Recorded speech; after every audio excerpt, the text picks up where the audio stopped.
3 goals, 7 shots, £64 million. Viktor Gyökeres' Arsenal journey so far has been nothing if not dramatic.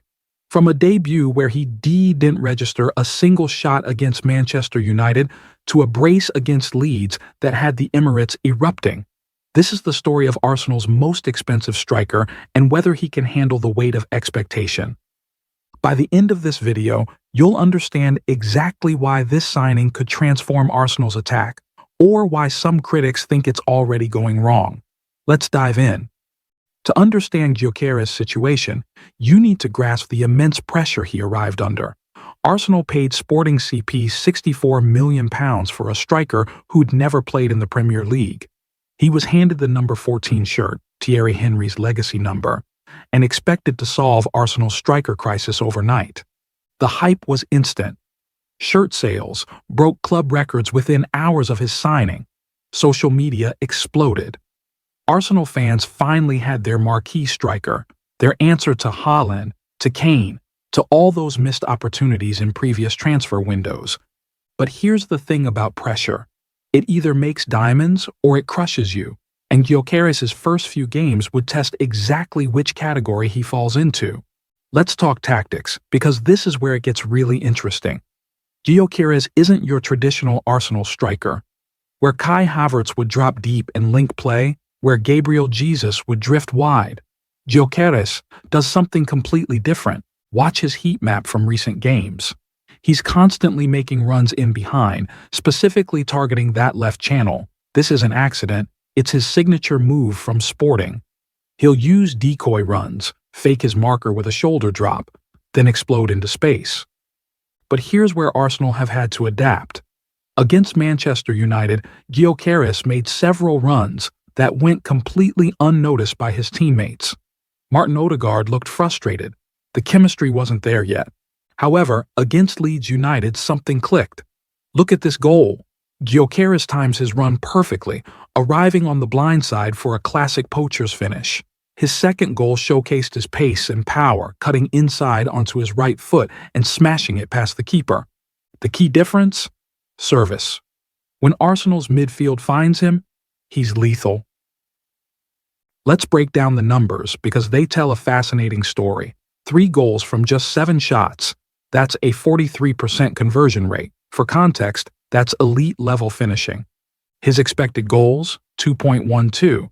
So he's actually overperforming his XG, which suggests clinical finishing rather than lucky breaks. Goal number 3 against Nottingham Forest. Again, it's about positioning. He's exactly where a striker should be when Gyökeres' cross comes in. But here's the concerning stat. He's had fewer shots than left-back Riccardo Calafiori this season. That tells you he's not getting enough service, or he's not finding the right positions consistently enough. Now let's address the elephant in the room. That debut against Manchester United was brutal. 21 touches, 0 shots, 0 shots. For a striker who'd scored in 69 consecutive league games at Sporting, the Portuguese press absolutely destroyed him afterward, calling his performance heavy and non-existent. Even Arsenal fans were questioning whether they'd signed the right player. But here's what you didn't see in the stats. Gyokeres made intelligent runs that weren't picked up. He was learning a completely new system. Arteta's Arsenal doesn't just want a goal scorer. They want a striker who presses, who holds up play, who contributes to the build-up. Against Forest, Gyokeres himself admitted, it takes time to adapt to the style of play, but it's been a good start. He's right to be patient.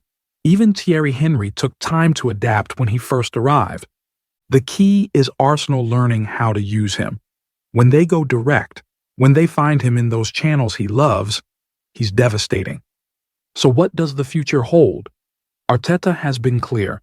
This is about evolution, not revolution. Arsenal's tactics are being tweaked to maximize Gyokeres' strengths.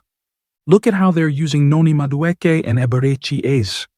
They're creating more direct passing options, more crosses into the box. The fullbacks are tucking in to give the wingers more freedom, which in turn creates more opportunities for Gyokeres. His confidence is growing too. After the Forest game, he said, You always want minutes and you get into it easier when you play more. That's what I'm trying to do. That's the attitude Arsenal need. The Champions League starts soon. That's where reputations are made. If Gyokeres can deliver on Europe's biggest stage, all those early doubts will be forgotten. But the real test? The big games. Arsenal have historically struggled to break down deep-lying defenses. If Gyokeres can solve that problem, if he can be the difference in those tight 1-0 games, then he'll have justified every penny of that transfer fee. Viktor Gyökeres' Arsenal story is just beginning. 3 goals in his first few games suggest the potential is there. The struggles against organized defenses show there's still work to do. But here's the thing about Arsenal under Arteta. They're patient. They develop players. They build systems. And if Gyokeres can adapt to those systems while Arsenal adapt to him, this could be the partnership that finally brings silverware back to the Emirates. What do you think? Will Gyokeres prove the doubters wrong? Can he handle the pressure of being Arsenal's main man? Let me know in the comments below.